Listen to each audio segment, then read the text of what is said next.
Alhamdulillahi Rabbil Alamin. Wassalatu wassalamu ala khatamin nabiyyin wal mursalin Sayyidina Muhammadin wa ala alihi wa sahbihi ajma'in wa ba'du. Melanjutkan majlis Iqra, pembacaan hadis baginda Rasulullah sallallahu alaihi wasallam. Alhamdulillah, hari ini kita masuk pada hadis yang ke-13 dan masih berkaitan dengan tema arti penting dan pengaruh ibadah salat terhadap kehidupan kita. Pada pertemuan sebelumnya, alhamdulillah telah kita simak bersama sebuah hadis yang diriwayatkan dari sahabat Abu Hurairah radhiyallahu anhu wa anis sahabati jami'an, bahwasanya baginda Rasulullah sallallahu alaihi wasallam bersabda tentang keutamaan sujud dalam ibadah salat.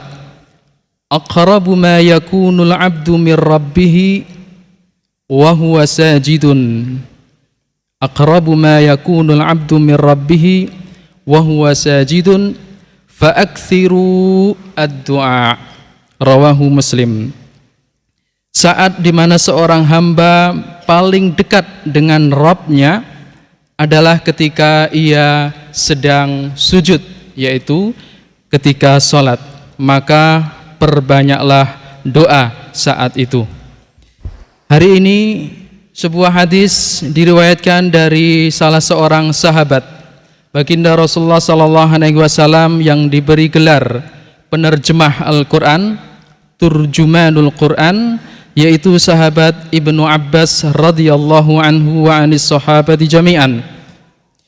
Beliau meriwayatkan, kana Rasulullah sallallahu alaihi wasallam yu'allimuna at-tashahhuda.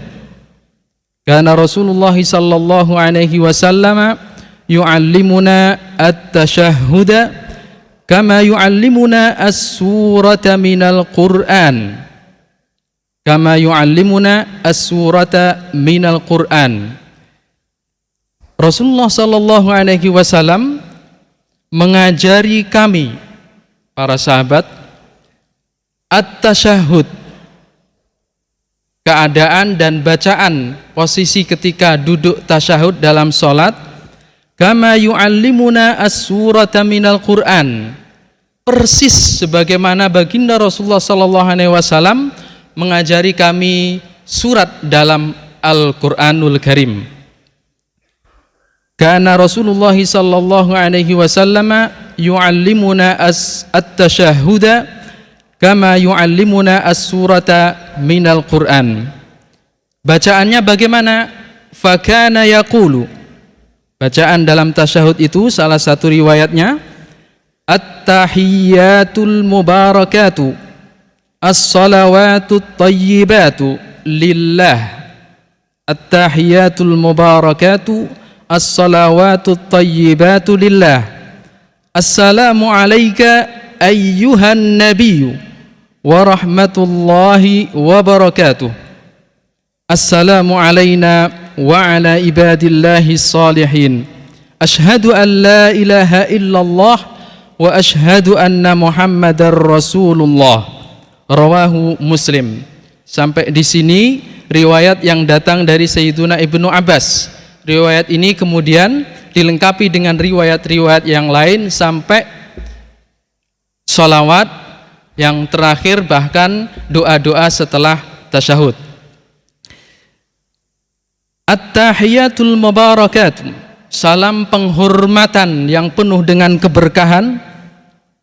Apa maksudnya? As-salawatut thayyibat, lantunan doa dan keberkahan rahmat Allah Subhanahu wa taala yang bersih dan suci, lillah, hanya milik Allah. Artinya apa? Sumbernya hanya datang dari Allah dan yang berhak untuk mendapatkannya hanya Allah Subhanahu wa taala. Kemudian dilanjutkan, ini yang bahasa yang termasuk unik dari baginda Rasulullah sallallahu alaihi wasallam. Assalamu alayka ayyuhan nabiyyu. Salam kami ucapkan untukmu wahai baginda Nabi.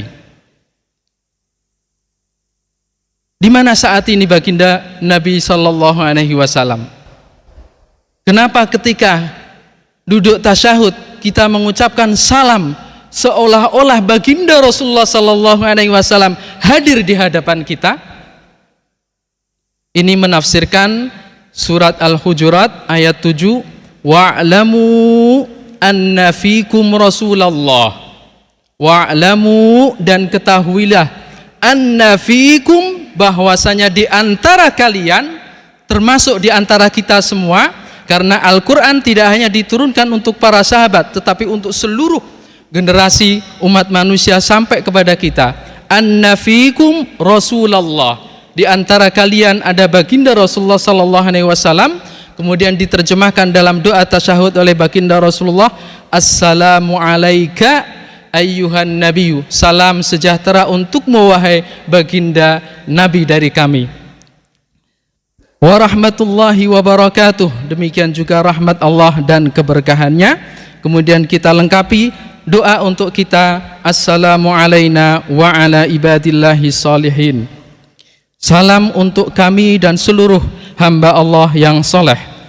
Kemudian dilanjutkan bacaan tasyahud, asyhadu an la ilaha illallah wa asyhadu anna muhammadar rasulullah, sehingga kalau kita jumlah dalam sehari semalam 5 waktu, paling tidak kita mengucapkan tasyahud sebanyak 9 kali.